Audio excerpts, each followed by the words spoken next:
मुझे याद है कि मैंने अपने टीममेट ईशांत शर्मा को सब कुछ बताया। ईशांत और मैं एक साथ ग्राउंड आते थे। उसे विश्वास ही नहीं हुआ। जब मैं पहुंचा तो मैंने किसी से कोई बात नहीं की। मैं जितना हो सकता था नॉर्मल रहना चाहता था। ईशांत ने टीम के बाकी लोगों को सब कुछ बता दिया। सब कुछ ठीक था, लेकिन जब सब टीममेट्स मेरे पास आकर दुख जाहिर करने लगे और मुझे हौसला देने लगे तो मैं फूट कर रो पड़ा। यह वो समय था जब मुझे एहसास हुआ था कि असल में क्या हुआ है। मेरे पापा चले गए थे। सीनियर प्लेयर्स ने मुझे समझाया कि मुझे कोई जाकर बैटिंग करने की कोई जरूरत नहीं, लेकिन मैंने मना कर दिया। मुझे बैटिंग करने जाना था क्योंकि मुझे वो करना था जिसकी जिम्मेदारी मेरे ऊपर थी। मैंने बैटिंग की, 90 रन बनाए और मुझे अंपायर के एक खराब फैसले के चलते आउट दे दिया गया। मुझे विकेट्स के पीछे कैच आउट दे दिया गया, जबकि गेंद मेरे बल्ले पर लगी भी नहीं थी। मैं थोड़ा निराश हुआ था, लेकिन विकेट कीपर पुनीत बिष्ट के साथ हमने 150 रन की एक पार्टनरशिप बनाई थी, जिससे हमारा फॉलो ऑन बच गया था। पुनीत ने 150 रन बनाए, लेकिन पूरी इनिंग्स के दौरान मैंने उससे कोई बातचीत नहीं की। मेरा सारा ध्यान टीम को बचाने और रन बनाने पर था, और कुछ मायने नहीं रखता था। मैदान से मैं सीधा अपने पापा के अंतिम संस्कार के लिए गया। मैंने अपनी मां को बताया ही नहीं था कि मैं मैच खेलने के लिए जा रहा हूं। मेरे बड़े भाई ने बहुत वक्त के बाद उन्हें बताया। मुझे लगता है कि घर पर सभी काफी शॉक में थे और उन्हें इस बात का एहसास ही नहीं हो रहा था कि उनके आसपास क्या चल रहा था। हम सभी परेशान थे। अगर आप आज मुझसे पूछें तो मुझे नहीं लगता कि अब मैं फिर से वैसा ही कर पाऊंगा जहां मैं पापा की मौत के अगले दिन मैच खेलने के लिए चला जाऊं। लेकिन उस दिन मुझे यही ठीक लग रहा था। विराट ने यह पूरी कहानी बिना बहुत ज्यादा इमोशनल हुए बताई। उसकी यह हिम्मत ही उसकी पहचान है। शोक के समय में भी उसने खेल के मैदान में हिम्मत दिखाई। अपने खेल को ही उसने अपनी ढाल बनाई। उसकी टीम वालों को वो दिन बहुत अच्छे से याद है। वो मेरा अच्छा दोस्त था। मैं उसके साथ कार में बैठा था और मुझे समझ में नहीं आ रहा था कि मैं उससे क्या कहूं, लेकिन वो मैच खेलने के लिए पूरी तरह से तैयार था। ईशांत शर्मा ने बताया। उस मैच में दिल्ली के कप्तान मिथुन मनहास ने बताया कि उन्हें आंसुओं से लाल आंखों के साथ ड्रेसिंग रूम में बैठा विराट कोहली एकदम अच्छे से याद है। मैं उसके पास गया और मैंने उससे पूछा कि क्या हुआ। उसने धीरे से बताया कि उसके पापा की मौत हो गई थी। मुझे पहले तो समझ में नहीं आया कि मैं उससे कहूं तो क्या कहूं, लेकिन फिर बाद में मैंने उससे कहा कि उसे बैटिंग करने की जरूरत नहीं, वो घर जा सकता है। उसने जोर देकर कहा कि वो खेलेगा। मैं भौचक्का रह गया था। पूर्व भारतीय खिलाड़ी आकाश चोपड़ा भी उस गेम में खेल रहे थे। वो कहते हैं कि पूरी टीम विराट की बहादुरी देखकर हिल गई थी। तुमने अभी अभी अपने पिता को खोया है। तुम सिर्फ 18 साल के हो और तुमने अभी भी अपना फोकस क्रिकेट पे बनाए रखा है। ऐसे इंसान से कोई क्या कह सकता है। विराट के कोच राजकुमार शर्मा के पास भी उस वाकये की यादें हैं। जब विराट ने मुझे फोन किया और सारी बात बताई और मुझसे पूछा कि वो क्या करे, तो मेरे पास कोई जवाब नहीं था। मैं उसके पापा को जानता था, तो जाहिर सी बात है कि मुझे झटका लगा था।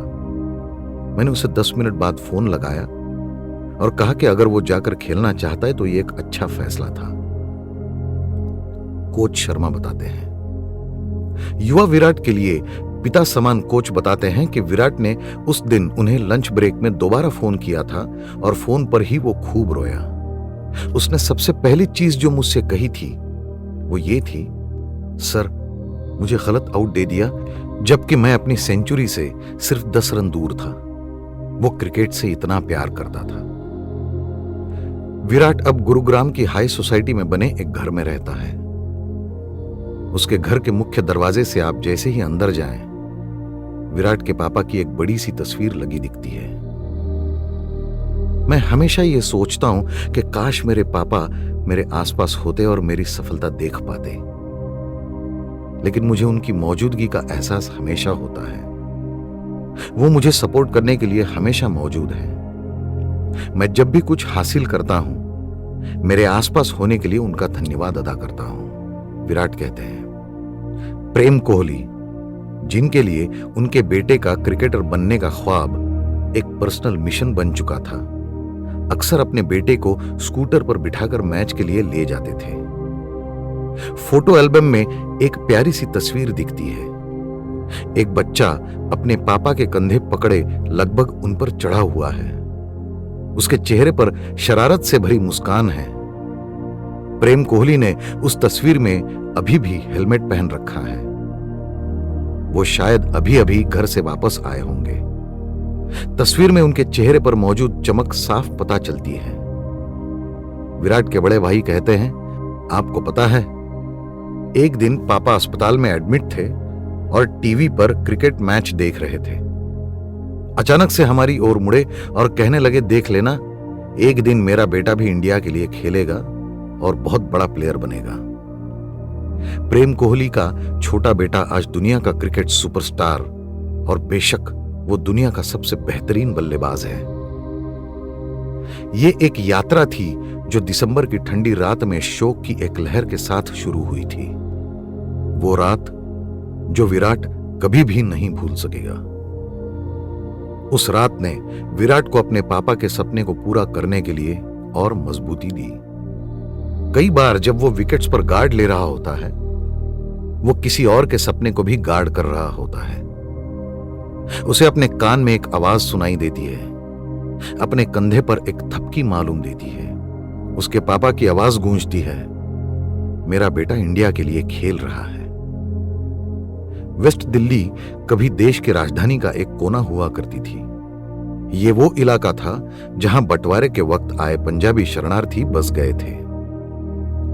दिल्ली मेट्रो के विस्तार और फ्लाईओवर्स के जाल ने क्रांतिकारी रूप से दूरियों को कम किया है। वेस्ट दिल्ली की मिडिल क्लास कॉलोनी अब भी उतनी ही घनी है, लेकिन सड़क किनारे चलने वाले व्यापार की जगह अब बड़े बड़े शॉपिंग मॉल ने ले ली है। यहां सफल होने की भूख ने एक ऐसा सिस्टम बनाया है जो तेजी से आगे की ओर बढ़ता जा रहा है। हम कभी दिल्ली के अभिजात वर्ग के गरीब भाई समझे जाते थे, आज हम सभी को राह दिखा रहे हैं, खासकर क्रिकेट में। यह कहना था देश के वित्त मंत्री और क्रिकेट प्रेमी अरुण जेटली का, जो 13 साल तक दिल्ली क्रिकेट एसोसिएशन के अध्यक्ष रहे और वेस्ट दिल्ली में ही पले बढ़े। एक रोल मॉडल मिल जाने के कारण और काम करने के तगड़े तौर तरीकों की वजह से वेस्ट दिल्ली धीरे धीरे राजधानी में क्रिकेट का गढ़ बन गया है। दिल्ली से खेलने वाले वो खिलाड़ी जो इंडिया के लिए खेले, उनमें से ज्यादातर वेस्ट दिल्ली से ही आते हैं। सहवाग, आशीष नेहरा, ईशांत शर्मा, शिखर धवन, आकाश चोपड़ा, गौतम गंभीर और विराट, ये सभी उस क्रिकेट कल्चर से आते हैं जो शायद मुंबई के दादर यूनियन शिवाजी पार्क के 60 के दशक के दबदबे को चैलेंज कर सके। चोपड़ा इसे पंजाबी आक्रामकता की जीत कहते हैं। मुझे लगता है कि जैसे जैसे इंडियन क्रिकेट आगे बढ़ा, साथ ही और भी ज्यादा आक्रामक हुआ, हमारे पंजाबी स्वभाव के हिसाब से चलता चला गया।